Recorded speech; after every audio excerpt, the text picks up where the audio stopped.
নমস্কার বন্ধুরা, শুভ বিজয়া। এতদিন পুজো ছিল, পুজো নিয়ে সবাই ব্যস্ত ছিলেন, তাই কোনো ভিডিও আমি দিইনি। পুজো শেষ, ভিডিও শুরু। প্রথমেই পুজোর পর যে ভিডিওটা নিয়ে এসেছি, একটি পূজা বার্ষিকী নিয়ে। শারদীয়া আনন্দবাজার পত্রিকার 1432-এর সমস্ত উপন্যাসের রিভিউ নিয়ে আজকে এসেছি। দেখা যাক পরপর উপন্যাসগুলি আমার কেমন লেগেছে, বা তাদের স্টোরি লাইন কিছুটা বলবো, অবশ্যই স্পয়লার দেব না। আচ্ছা, প্রথম যদি আমি উপন্যাসে আসি, প্রথম যে উপন্যাসটা, আমি একটা উপন্যাসের পাতাটা খুলি, যে এখানে সূচিপত্রটা দেওয়া আছে। উপন্যাসের পাতা বোধহয়, হ্যাঁ, ফার্স্টে। আচ্ছা, প্রথম যে উপন্যাসটি, গুপ্ত শলাকা। গুপ্ত শলাকা শুভ মানস ঘোষের লেখা। আমি এখনো পর্যন্ত শুভ মানস ঘোষের কোনো লেখা পড়িনি, এই লেখাটি পড়ার আগে অবধি। এবং সত্যি কথা, এই লেখাটি পড়ে ওনার লেখার আমি একজন ভক্ত হয়ে গেছি। অসাধারণ একটা লেখা, অসাধারণ। এটা 1822 খ্রিস্টাব্দে থেকে লেখাটা শুরু হয়েছে, মানে ওই সময়কার একটা লেখা। এবং এই লেখাতে মূলত যেটা হয়েছে, এখানকার চরিত্র রাজা রামমোহন রায়, এই লেখার চরিত্র দ্বারকানাথ ঠাকুর, ডেভিড হেয়ার, এই সমস্ত ঐতিহাসিক মানুষগুলোর সঙ্গে একটি ঐতিহাসিক রচনা বলা যেতে পারে।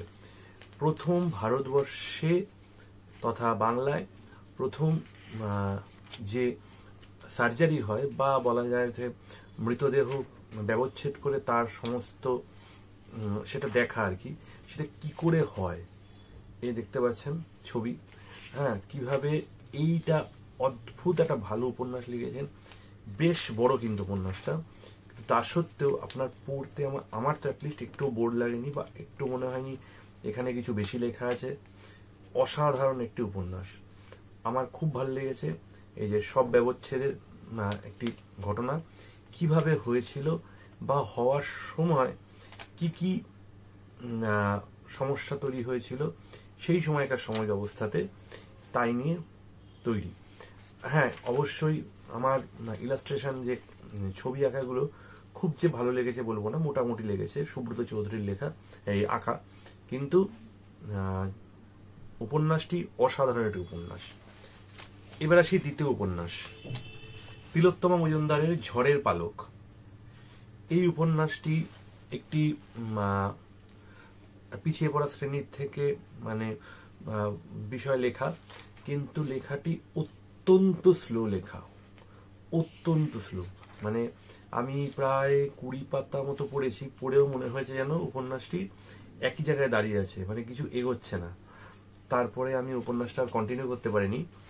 আপনারা যদি কেউ পড়ে থাকেন এবং কারোর যদি মতামত থাকে এই উপন্যাসের বিষয়ে, অবশ্যই আমার কমেন্ট বক্সে লিখতে পারেন।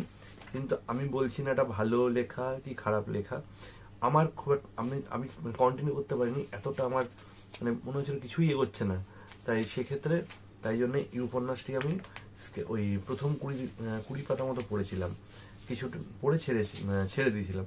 ইলাস্ট্রেশন বেশ খারাপ না, ভালোই, ছবিগুলো ভালো, যিনি এঁকেছেন, দেখছি লাস্টে তো লেখা থাকবে, অমিতাভ চন্দ্র এঁকেছেন। ইলাস্ট্রেশন যথেষ্ট খারাপ না, ভালোই, কিন্তু লেখাটা অত্যন্ত স্লো লেখা। এবার যে লেখাটা, নোয়ার নাও, সুপ্রিয় চৌধুরীর লেখা একটি থ্রিলার, একটি কি বলবো, একজন এজেন্ট, সে এখানে চলে আসে এবং সেখান একটা জায়গায় থাকেন পশ্চিমবঙ্গে, কোথায় থাকে আমি কিছু বলবো না। সেখান থেকে বেশ কিছু একটি এজেন্ট, সে পশ্চিমবঙ্গের একটি জায়গায় থাকেন তার সহধর্মিণীকে নিয়ে, এবং তারপরে ওখান থেকে একটির পর একটি নারী পাচার হয়ে যায়, প্রধানত।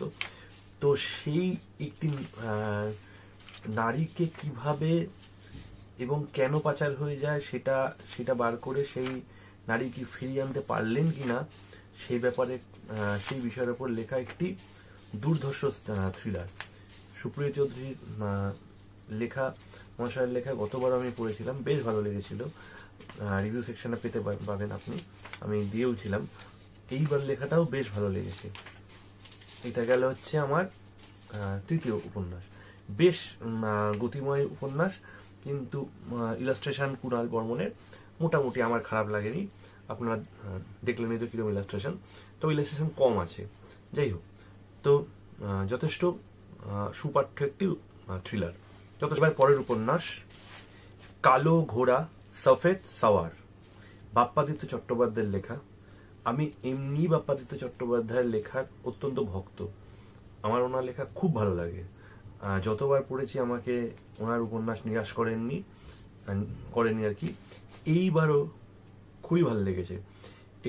কিন্তু ওনার একটি উপন্যাস গতবারের বাদ দিয়ে তার আগের উপন্যাসগুলো মোটামুটি একটা প্যাটার্ন আছে। সেখানে একটি বয়স্ক মানুষ যিনি প্রায় নিঃসঙ্গ কোনো না কোনো কারণে, এবং তার জীবনটা চেঞ্জ হচ্ছে।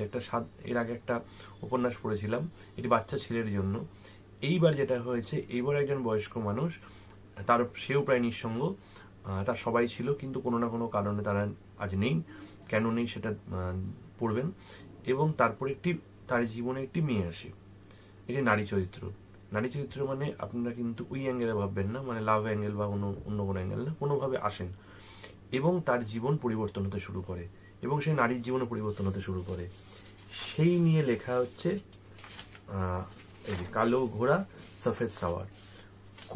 খুবই সুন্দর একটি বেশ গতিময় উপন্যাস, যথেষ্ট ভালো লেগেছে আমার। কিন্তু এইবার সত্যি কথা বলতে, এবারেও ইলাস্ট্রেশন আমাদের খুব ভালো লেগেছে। ছবিগুলো অত্যন্ত মিডিওকার ছবি আর কি। দেখুন, এমন কিছু ব্যাপার স্যাপার নেই। গতবার যেরকম আমার দেশে জোসামার যে অলঙ্করণ খুব ভালো লেগেছিল, খুবই সুন্দর করেছিলেন। এইবার কিন্তু সে অর্থে এখনো পর্যন্ত 3টে উপন্যাসের মধ্যে একমাত্র ঝড়ের পালকে কিছুটা ভালো লেগে, কিন্তু সেক্ষেত্রে আমার ঝড়ের পালকে ওটাতে ভালো লেগেছে কিছুটা, কিন্তু উপন্যাসটাই তো সেরকম পড়তে পারলাম না, কতটা কি আছে আমি জানি না। এই ক্ষেত্রে মোটামুটি ইলাস্ট্রেশন, কিন্তু রৌদ্র মিত্র শিল্পী, কিন্তু লেখাটি অত্যন্ত ভালো। এবং শুরু হবে যেভাবে লেখাটা, আপনার অন্য কিছু ভাববেন, কিন্তু লেখা টান নিতে শুরু করবে। এইবার আনন্দবাজার পত্রিকার শেষ উপন্যাস অলিগ্রাম, সোমা বিশ্বাসের লেখা। সোমা বিশ্বাসের লেখাও আমি আগে কোনোদিন পড়িনি, ইভেন নামটাও আমার অজানা ছিল। কিন্তু এই উপন্যাসটি একটি অসাধারণ, মানে খুব মিষ্টি একটা উপন্যাস।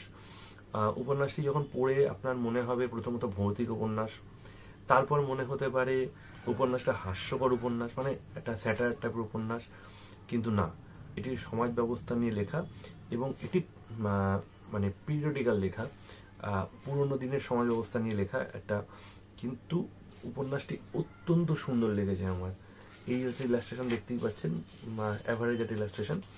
কিন্তু সত্যি কথা বলতে উপন্যাসটা পড়ে আমার অন্তত খুব ভালো লেগেছে। আমি এইবার দেশে আনন্দবাজার পত্রিকার শারদীয়াতে যে কটা উপন্যাস পড়লাম, তার মধ্যে অত্যন্ত ভালো একটি উপন্যাস হচ্ছে এই অলিগ্রাম। তো যদি আমরা সবকটা উপন্যাস সূচিপত্রে দেখি, তাহলে সেক্ষেত্রে আমার নিজের মনে হয়েছে এইখানে যে কটা উপন্যাস আছে, আমার কাছে গুপ্তশলাকা এবং অলিগ্রাম 1 নম্বরে। মানে আমি কোনো পয়েন্ট করছি না, কিন্তু আমার কাছে গুপ্তশলাকা অলিগ্রামের মধ্যে যদি বলা হয় কোনটা বেশি ভালো, আমার পক্ষে বলা একটু সমস্যা। দুটোই পিরিয়ডিক্যাল লেখা, কিন্তু দুটোই অত্যন্ত সুন্দর লেখা। তারপরে যদি বলা হয় কালো ঘোড়া সফেদ সাওয়ার, দারুণ লেখা। তারপরে হচ্ছে নোয়ার নাও আর ঝড়ের পালক আমি শেষ করতে পারিনি, সুতরাং সেসব সম্পর্কে আমার মন্তব্য করাটা উচিত হবে না। যাই হোক, আপনারাও পড়বেন, নিশ্চয়ই জানাবেন কেমন লেগেছে। ছোট গল্পগুলো পড়া হয়ে গেছে, আমি ছোট গল্পগুলো রিভিউ আলাদা করে একবার দেব। তো আপাতত আজকের জন্য এইটুকু থাক। নিশ্চয়ই সবার পুজো দারুণ কেটেছে, এবং কে কোন কোন বই পড়েছেন অবশ্যই আমাকে জানাবেন। এবং এই বইটি পড়ে থাকলেও আপনার উপন্যাসগুলো কেমন লেগেছে বা আমার সাথে সহমত হবেন কিনা নিশ্চয়ই জানাবেন। তাহলে আজকের মতো রাখি, এই ভিডিও শেষ করি। দেখা হবে পরের ভিডিওতে খুব তাড়াতাড়ি। তাহলে টাটা।